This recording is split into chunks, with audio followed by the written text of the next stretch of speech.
بسم اللہ الرحمن الرحیم۔ ماہ رجب کا پہلا جمعہ آ گیا۔ آج یہ تسبیح ضرور پڑھ لینی ہے۔ یہ تسبیح پڑھنے والے کو 1000 حج و عمرہ کا ثواب ملتا ہے اور اس کی قضا نمازیں اللہ تعالیٰ ادا تصور فرماتا ہے اور گناہوں کو مٹا دے گی۔ وہ تسبیح یہ ہے۔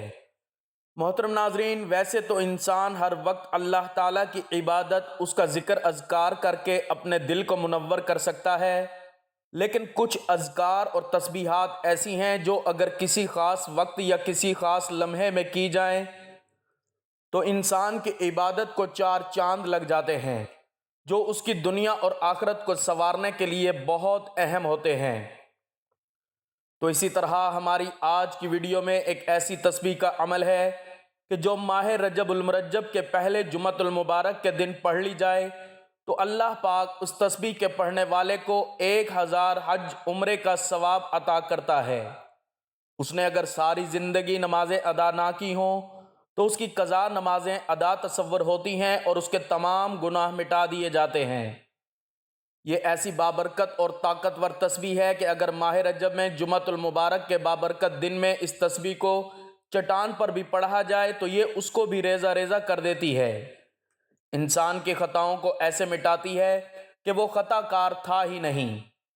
تو وہ تسبیح جسے ماہ رجب المرجب کے بابرکت مہینے کے پہلے جمعہ کے بابرکت دن میں پڑھنا ہے، اس کے بارے میں جاننے کے لیے گزارش ہے کہ ویڈیو کو آخر تک لازمی دیکھیے گا۔ ناظرین، ماہ رجب اسلامی سال کے ان بابرکت مہینوں میں سے ہے جنہیں اللہ تعالیٰ نے خاص حرمت و فضیلت عطا فرمائی ہے۔ قرآن مجید میں اللہ تعالیٰ ارشاد فرماتے ہیں، بے شک مہینوں کی گنتی اللہ کے نزدیک 12 ہے، ان میں سے 4 حرمت والے ہیں۔ مفسرین کے مطابق ان 4 مہینوں میں رجب بھی شامل ہے۔ ایک اور مقام پر فرمایا، ان حرمت والے مہینوں میں اپنی جانوں پر ظلم نہ کرو۔ جو اس مہینے میں گناہوں سے بچنے اور نیکیوں کی طرف بڑھنے کی خصوصی تاکید ہے۔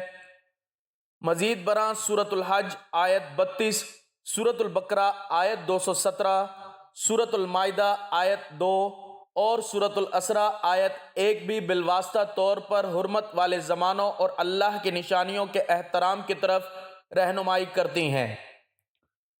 احادیث نبویہ صلی اللہ علیہ وآلہ وسلم میں بھی ماہ رجب کی عظمت کا ذکر ملتا ہے۔ حضور اکرم صلی اللہ علیہ وآلہ وسلم نے فرمایا، زمانہ گھوم پھر کر اسی حالت پر آ گیا ہے جس پر اللہ نے آسمان و زمین کو پیدا فرمایا۔ سال 12 مہینوں کا ہے جن میں 4 حرمت والے ہیں۔ ایک اور حدیث میں آیا کہ حرمت والے مہینوں میں نیکی کا اجر بڑھا دیا جاتا ہے۔ بعض روایات میں رجب کو شہر اللہ کہا گیا ہے، یعنی اللہ کا مہینہ، جس میں عبادت، توبہ اور استغفار کی خصوصی فضیلت بیان کی گئی ہے۔ اگرچہ ان روایات کی اسناد پر اہل علم نے کلام بھی کیا ہے، اس لیے اعتدال لازم ہے۔ اسی طرح جمعۃ المبارک کو اسلام میں خاص مقام حاصل ہے۔ قرآن مجید میں اللہ تعالیٰ فرماتے ہیں، اے ایمان والو، جب جمعہ کے دن نماز کے لیے پکارا جائے تو اللہ کے ذکر کی طرف دوڑو اور خرید و فروخت چھوڑ دو۔ پھر فرمایا، اور جب نماز پوری ہو جائے تو زمین میں پھیل جاؤ اور اللہ کا فضل تلاش کرو۔ احادیث میں جمعہ کو تمام دنوں کا سردار قرار دیا گیا ہے اور یہ بھی فرمایا گیا کہ جمعہ کے دن ایک ایسی گھڑی ہوتی ہے جس میں مانگی گئی دعا رد نہیں کی جاتی۔ اسی دن حضرت آدم علیہ السلام کی تخلیق ہوئی اور اسی دن قیامت قائم ہوگی، جو اس دن کی عظمت کو مزید واضح کرتا ہے۔ ماہ رجب کا پہلا جمعہ جب آتا ہے تو اہل ایمان اس موقع کو غنیمت جان کر عبادات، ذکر و اذکار اور نوافل کی طرف خاص توجہ کرتے ہیں۔ اسی تناظر میں بعض مخصوص تسبیحات اور اذکار عوام میں رائج ہیں جن کے فضائل بیان کیے جاتے ہیں، جیسے کثرت ثواب، گناہوں کی معافی اور عبادات میں کمی کی تلافی وغیرہ۔ اگرچہ ایسے فضائل بیان کرتے وقت یہ بات پیش نظر رہنی چاہیے کہ ہر روایت سند کے اعتبار سے مضبوط نہیں ہوتی، تاہم ذکر اللہ بذات خود ایک عظیم عبادت ہے، جیسا کہ قرآن میں فرمایا گیا، خبردار اللہ کے ذکر ہی میں دلوں کا اطمینان ہے، اس لیے نیت کی اصلاح، اخلاص اور سنت کے مطابق عمل کے ساتھ ذکر و تسبیح کرنا یقیناً قرب الہی کا ذریعہ بنتا ہے، اور اللہ تعالیٰ اپنے فضل سے جسے چاہے بے حساب عطا فرماتا ہے۔ ناظرین، اسلامی تاریخ کا سب سے بڑا واقعہ جس میں نماز فرض ہوئی، یعنی واقعہ معراج، بھی اسی ماہ مبارک کی 27 تاریخ کو پیش آیا۔ واقعہ اسرا و معراج اسلامی تاریخ کا ایک نہایت عظیم، ایمان افروز اور معجزاتی واقعہ ہے جو اللہ تعالیٰ نے اپنے آخری نبی حضرت محمد صلی اللہ علیہ وآلہ وسلم کو عطا فرمایا۔ یہ واقعہ ہجرت مدینہ سے تقریباً 1 سال قبل پیش آیا، ایسے وقت میں جب نبی کریم صلی اللہ علیہ وآلہ وسلم شدید آزمائشوں سے گزر رہے تھے۔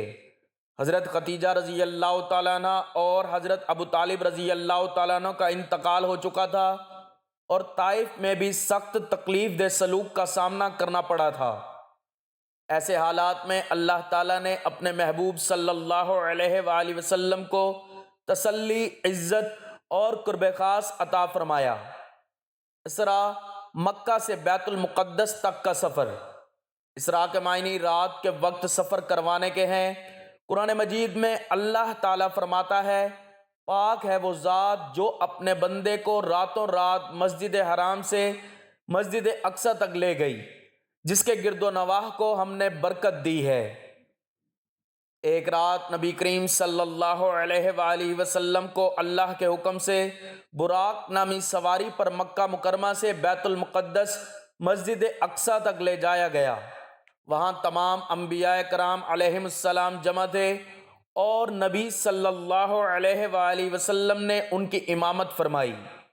یہ اس بات کی علامت ہے کہ آپ صلی اللہ علیہ وآلہ وسلم تمام انبیاء کے سردار اور آخری نبی ہیں۔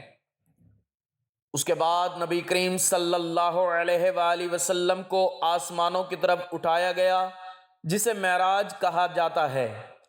آپ صلی اللہ علیہ وآلہ وسلم نے مختلف آسمانوں میں مختلف انبیاء کرام علیہم السلام سے ملاقات فرمائی۔ مثلاً پہلے آسمان پر حضرت آدم علیہ السلام، دوسرے پر حضرت عیسیٰ علیہ السلام اور حضرت یحییٰ علیہ السلام، تیسرے پر حضرت یوسف علیہ السلام، چوتھے پر حضرت ادریس علیہ السلام، پانچویں پر حضرت ہارون علیہ السلام، چھٹے پر حضرت موسیٰ علیہ السلام، ساتویں پر حضرت ابراہیم علیہ السلام۔ اس کے بعد نبی کریم صلی اللہ علیہ وآلہ وسلم سدرۃ المنتہا تک پہنچے، جہاں انسانی عقل کی رسائی ختم ہو جاتی ہے۔ یہاں اللہ تعالیٰ نے اپنے محبوب صلی اللہ علیہ وآلہ وسلم کو خاص قرب عطا فرمایا۔ اسی موقع پر اللہ تعالیٰ نے امت مسلمہ پر 5 وقت کی نماز فرض فرمائی۔ ابتدا میں 50 نمازیں فرض ہوئیں، لیکن حضرت موسیٰ علیہ السلام کے مشورے سے بار بار عرض کرنے پر اللہ تعالیٰ نے اسے کم کر کے 5 کر دیا، مگر اجر 50 ہی کا رکھا۔ یہ نماز کی عظیم اہمیت کو ظاہر کرتا ہے۔ نبی کریم صلی اللہ علیہ وآلہ وسلم اسی رات واپس مکہ مکرمہ تشریف لے آئے۔ جب آپ صلی اللہ علیہ وآلہ وسلم نے لوگوں کو یہ واقعہ بتایا تو کفار نے مذاق اڑایا، لیکن حضرت ابوبکر صدیق رضی اللہ تعالیٰ عنہ نے بلا تردد تصدیق کی اور اسی وجہ سے صدیق کہلائے۔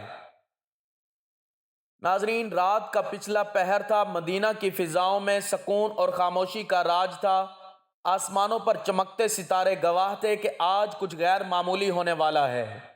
نبی کریم صلی اللہ علیہ وآلہ وسلم اپنی چادر رحمت میں لپٹے عبادت میں مصروف تھے کہ اچانک جبرائیل امین علیہ السلام نازل ہوئے۔ نور کی روشنی پھیل گئی، ہوائیں مہک اٹھیں اور فرشتے ادب سے جھک گئے۔ حضرت جبرائیل نے کہا، اے محمد صلی اللہ علیہ وآلہ وسلم، میں ایک ایسا راز لے کر آیا ہوں جو قیامت کے دن بندے کو ایسا مقام عطا کرے گا کہ لوگ حیرت میں پڑ جائیں گے۔ اس کے چہرے سے نور یوں پھوٹے گا جیسے 14ویں کا چاند چمکتا ہے۔ سب کہیں گے یہ کون ہے؟ کوئی نبی ہے یا کوئی ولی یا کوئی مقرب فرشتہ ہے؟ تب فرشتہ پکارے گا، نہیں، یہ وہ خوش نصیب ہے جس نے زندگی میں ایک مرتبہ یہ تسبیح ماہ رجب کے پہلے جمعہ کے دن پڑھی تھی۔ جو میں آج آپ کو سکھانے آیا ہوں، اور پھر یہ بندہ بغیر کسی حساب و کتاب کے جنت میں داخل ہوگا، پل صراط پر بجلی کی مانند گزرے گا جیسے وہ گناہ گار تھا ہی نہیں، اگرچہ اس کے گناہ سمندر کی جھاگ، درختوں کے پتوں اور بارش کے قطروں سے بھی زیادہ ہوں۔ اللہ تعالیٰ اسے معاف فرما دے گا، اسے 1000 مقبول حج عمرے کا ثواب بھی ملے گا۔ جو یہ تسبیح پڑھے گا اس کی تمام قضا نمازیں ادا تصور ہوں گی۔ یہ تسبیح آگ پر پڑھی جائے تو وہ فوراً بجھ جائے گی، اگر چٹان پر پڑھی جائے تو وہ ریزہ ریزہ ہو جائے گی، اور اگر کوئی پیاسا ہو اور یہ تسبیح پڑھے فوراً سیراب ہو جائے گا۔ اگر کوئی بھوکا ہو اور یہ تسبیح پڑھے گا تو رزق کا دروازہ اس پر کھل جائے گا۔ اگر کوئی حافظ قرآن نہ بن پا رہا ہو تو اس تسبیح کے ذریعے اس کے حافظے میں قرآن سما جائے گا۔ محترم ناظرین، حضرت ابوبکر صدیق رضی اللہ تعالیٰ عنہ فرماتے ہیں، میں نے یہ تسبیح رات اور دن میں پڑھی اور مجھے وہ شرف نصیب ہوا جو دنیا کی سب سے بڑی دولت سے بڑھ کر تھا۔ مجھے خواب میں سرکار مدینہ صلی اللہ علیہ وآلہ وسلم کی زیارت کا شرف عطا ہوا۔ حضرت عمر فاروق رضی اللہ تعالیٰ عنہ فرماتے ہیں، جب بھی میں نے کسی حاجت کے لیے یہ تسبیح پڑھی، اللہ تعالیٰ نے مجھے کبھی مایوس نہیں کیا، میری ہر دعا قبول ہوئی تھی۔ حضرت عثمان غنی رضی اللہ تعالیٰ عنہ کو قرآن پاک حفظ کرنے میں مشکل پیش آ رہی تھی۔ وہ سرکار دو عالم صلی اللہ علیہ وآلہ وسلم کی خدمت میں حاضر ہوئے اور عرض کی، یا رسول اللہ، میں کوشش کرتا ہوں مگر قرآن مجھے یاد نہیں ہوتا۔ نبی کریم صلی اللہ علیہ وآلہ وسلم نے مسکرا کر فرمایا، یہ کلمات پڑھ کر دعا کرو، تمہیں قرآن یاد ہو جائے گا۔ حضرت عثمان غنی رضی اللہ تعالیٰ عنہ نے اس تسبیح کے کلمات پڑھے اور پھر قرآن ان کے سینے میں اتر گیا۔ آپ بھی تسبیح کے ان کلمات کو جاننا چاہتے ہیں؟ کیا آپ چاہتے ہیں کہ قیامت کے دن بغیر حساب جنت میں داخل ہوں؟ کیا آپ چاہتے ہیں کہ پل صراط سے بجلی کی طرح پار ہو جائیں؟ آپ چاہتے ہیں کہ ہر حاجت پوری ہو؟ کیا آپ چاہتے ہیں کہ آپ کی قضا نمازیں معاف ہوں، آپ کے گناہ معاف ہوں، آپ کو 1000 حج عمرے کا ثواب ملے؟ تو اس تسبیح کے راز کو جانیے۔ یہ وہ راز ہے جو صرف جبرائیل علیہ السلام خود لے کر آئے۔ نبی کریم صلی اللہ علیہ وآلہ وسلم نے فرمایا، مجھے میری امت میں سے 70,000 افراد دکھائے گئے جو بغیر حساب و کتاب جنت میں داخل ہوں گے۔ یہ وہ لوگ ہوں گے جو جھاڑ پھونک نہیں کرواتے، بدشگنی نہیں لیتے اور اللہ پر کامل بھروسہ رکھتے ہیں۔ یہ سن کر حضرت عکاشہ رضی اللہ تعالیٰ عنہ نے عرض کیا، یا رسول اللہ صلی اللہ علیہ وآلہ وسلم، دعا کریں کہ میں بھی ان میں شامل ہو جاؤں۔ آپ صلی اللہ علیہ وآلہ وسلم نے فرمایا، تم ان میں شامل ہو۔ پھر ایک اور شخص نے کھڑے ہو کر کہا، یا رسول اللہ، میرے لیے بھی دعا کریں۔ آپ صلی اللہ علیہ وآلہ وسلم نے فرمایا، عکاشہ تم سے سبقت لے گئے۔ روز محشر کے دن سورج سوا نیزے پر ہوگا، زمین تانبے کی طرح تپ رہی ہوگی، لوگ پسینے میں ڈوبے ہوئے ہوں گے، ہر شخص خوف زدہ ہوگا کہ نہ جانے اس کے اعمال کا کیا فیصلہ ہوگا۔ اسی ہجوم میں وہ چمک رہا ہوگا، لوگ کہیں گے یہ تو نور ہے، ایسا نور جو 14ویں رات کے چاند کی طرح چمک رہا ہے۔ لوگ حیران ہوں گے، سرگوشیاں ہو رہی ہوں گی، یہ کوئی نبی ہے، کوئی مقرب فرشتہ، یہ کون خوش نصیب ہیں۔ اچانک آسمان سے یہ اعلان ہوگا، یہ وہ بندہ ہے جس نے اس تسبیح کو ماہ رجب میں پہلے جمعہ کے دن پڑھا تھا، جو اللہ کے خاص بندوں کے نصیب میں لکھی گئی، اور پھر وہ شخص بغیر حساب و کتاب جنت میں داخل ہو جائے گا۔ پل صراط پر یوں گزرے گا جیسے تیز ہوا کا جھونکا، اس کے گناہوں کا نام و نشان تک نہیں رہے گا کہ وہ دنیا میں خطا کار تھا ہی نہیں۔ اس کو 1000 حج عمرے کا ثواب ملے گا، اس کی قضا نمازیں ساری معاف ہو جائیں گی، اس تسبیح کو پڑھنے والے پر جہنم کی آگ بجھ جائے گی۔ یہ تسبیح رزق کے دروازے کھول دیتی ہے، پہاڑوں کو ریزہ ریزہ کر دیتی ہے، حافظ قرآن کو ایسا حافظہ عطا کرتی ہے کہ الفاظ دل میں نقش ہو جاتے ہیں۔ حضرت عمر فاروق رضی اللہ تعالیٰ عنہ کہتے ہیں، میں نے یہ تسبیح پڑھی، میری ہر حاجت پوری ہوئی۔ حضرت علی رضی اللہ تعالیٰ عنہ فرماتے ہیں، جب میں تلوار تھامتا تو میرا دل اللہ کے نور سے روشن ہو جاتا، میں یہ تسبیح پڑھتا زمین و آسمان کے درمیان پل باندھ دیے جاتے اور میری تلوار روشنی کی مانند لمبی ہو کر دشمن کے سینے میں اتر جاتی۔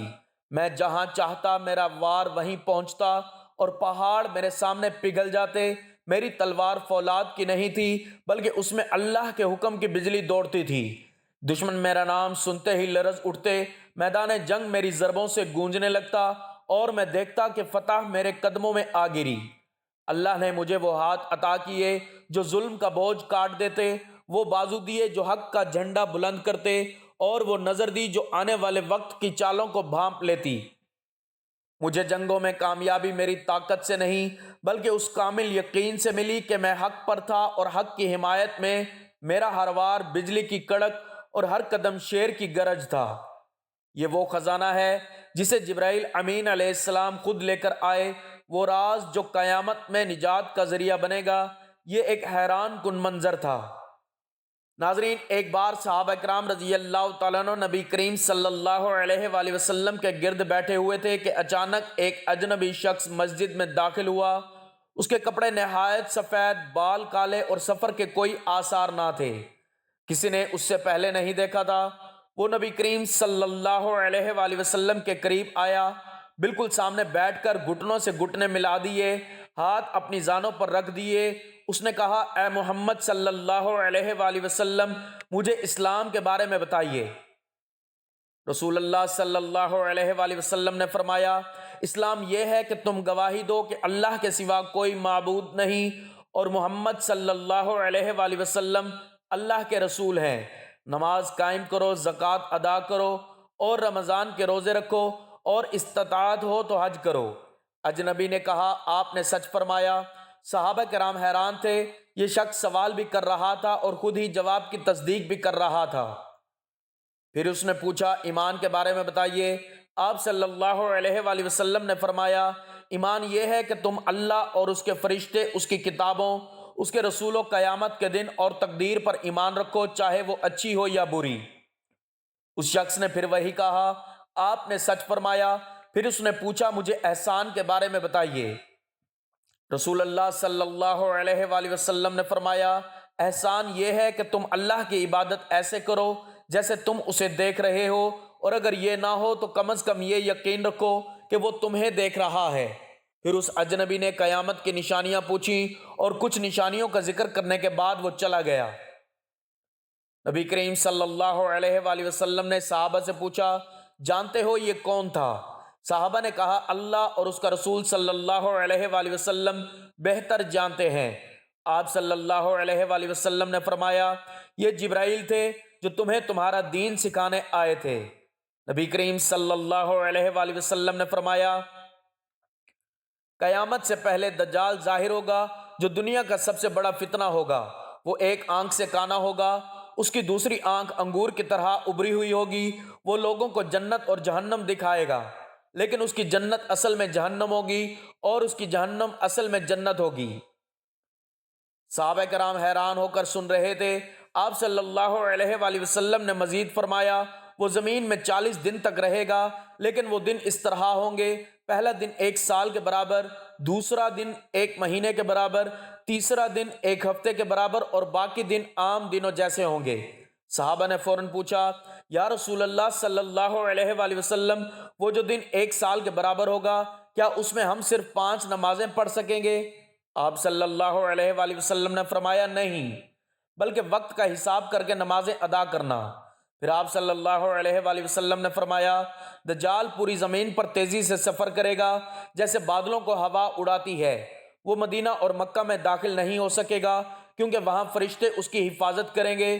پھر نبی کریم صلی اللہ علیہ وآلہ وسلم نے دجال کے قتل کی خبر سنائی۔ عیسیٰ ابن مریم علیہ السلام دمشق کے مشرق میں سفید مینار پر اتریں گے، اس کے ہاتھوں میں نیزہ ہوگا، وہ دجال کو لطف اسرائیل کے قریب ایک جگہ میں قتل کر دیں گے۔ ناظرین محترم، اب آپ کو بتاتے ہیں اس خاص تسبیح کے بارے میں کہ جو ماہ رجب المرجب کے پہلے جمعۃ المبارک کے دن پڑھی جائے تو اللہ تعالیٰ اس شخص کو 1000 مقبول حج و عمرے کا ثواب عطا فرماتا ہے، اس کے گناہوں کو بخش دیتا ہے کہ وہ کبھی خطا کار تھا ہی نہیں، اس کی تمام قضا نمازیں معاف ہو جاتی ہیں اور اس کے تمام گناہ مٹا دیے جاتے ہیں۔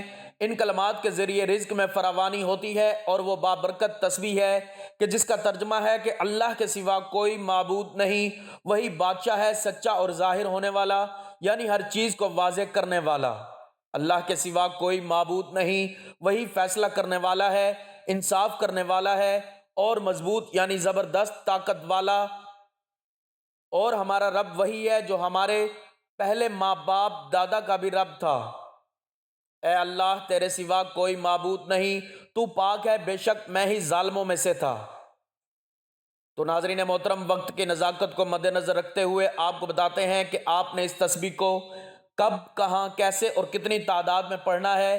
تو اس کے لیے نہ ہی جگہ کی کوئی قید ہے، آپ نے اس کو ماہ رجب المرجب کے پہلے جمعہ کے بابرکت دن کسی نماز کے بعد پڑھنا چاہیں تو پڑھ سکتے ہیں۔ نماز فجر کے بعد پڑھ لیں، نماز جمعہ کے بعد پڑھ لیں، عصر، مغرب، عشاء، جیسے ہی آپ کو وقت مل جائے آپ نے کسی بھی نماز کے بعد ان کلمات کی تسبیح پڑھنی ہے۔ اس کے لیے آپ نے سب سے پہلے باوضو ہو کر حضور پاک صلی اللہ علیہ وآلہ وسلم کی ذات اقدس پر درود پاک کا نذرانہ پیش کرنا ہے۔ ایک مرتبہ ثواب کے لیے میرے ساتھ بھی درود پاک پڑھ لیں۔ اللہم صلی علی محمد وعلی آل محمد کما صلیت علی ابراہیم وعلی آل ابراہیم انک حمید مجید۔ اللہم بارک علی محمد وعلی آل محمد کما بارکت علی ابراہیم وعلی آل ابراہیم انک حمید مجید۔ درود پاک پڑھنے کے بعد آپ نے 3 مرتبہ سورۃ فاتحہ کی تلاوت کر لینی ہے۔ بسم اللہ الرحمن الرحیم، الحمد للہ رب العالمین، الرحمن الرحیم، مالک یوم الدین، ایاک نعبد و ایاک نستعین، اہدنا الصراط المستقیم، صراط الذین انعمت علیہم غیر المغضوب علیہم ولا الضالین۔ اور اس کے بعد آپ نے مکمل ایک تسبیح ہاتھوں کی انگلیوں پر یا تسبیح کے دانوں پر گن کر ان کلمات کو پڑھ لینا ہے۔ لا الہ الا اللہ الملک الحق المبین۔ پورے 100 مرتبہ یہ تسبیح پڑھنے کے بعد آپ نے اللہ تعالیٰ کے ان بابرکت ناموں کی ایک تسبیح پڑھ لینی ہے، یا غفارو، یا غفورو، یا عفو۔ اس کے بعد آپ نے ایک تسبیح استغفر اللہ کی پڑھ لینی ہے، اور پھر اتنا ہی درود پاک پڑھ لینا ہے جتنا وظیفہ شروع کرنے سے پہلے پڑھا تھا۔ انشاءاللہ اس عمل کی بدولت اللہ تعالیٰ آپ کے سارے گناہوں کو معاف فرما دے گا، جیسے آپ کبھی خطا کار تھے ہی نہیں۔ آپ کو 1000 حج و عمرے کا ثواب ملے گا، آپ کی تمام قضا نمازیں معاف ہو جائیں گی، کیونکہ یہ کوئی عام تسبیح نہیں بلکہ حضرت جبرائیل علیہ السلام کی طرف سے حضور صلی اللہ علیہ وآلہ وسلم کو دیا گیا ایک تحفہ ہے، جس کی بدولت اللہ تعالیٰ جہنم کی آگ سے نجات عطا فرمائے گا، رزق کے دروازے آپ پر کھول دے گا، اور آپ کی تمام مشکلات کو دور فرما دے گا انشاءاللہ۔ دعا ہے کہ اللہ تعالیٰ اس بابرکت مہینے اور اس بابرکت دن کے حوالے سے ہماری تمام مشکلات، پریشانیوں کو دور فرمائے، ہمیں نماز پنجگانہ ادا کرنے کی توفیق عطا فرمائے، ہمارے تمام صغیرہ کبیرہ گناہوں کو معاف فرمائے، اور ہمیں نیک اعمال کرنے کی توفیق عطا فرمائے، آمین۔ دعا ہے کہ اللہ تعالیٰ میرا سنانا اور آپ کا سننا اپنی بارگاہ میں قبول و منظور فرمائے، آمین۔ ناظرین، گزارش ہے کہ اللہ تعالیٰ کے 99 ناموں میں سے کوئی ایک نام لکھ کر کمنٹس میں ضرور شیئر کریں۔ اللہ تعالیٰ ہم سب کا حامی و ناصر ہو، آمین، جزاک اللہ۔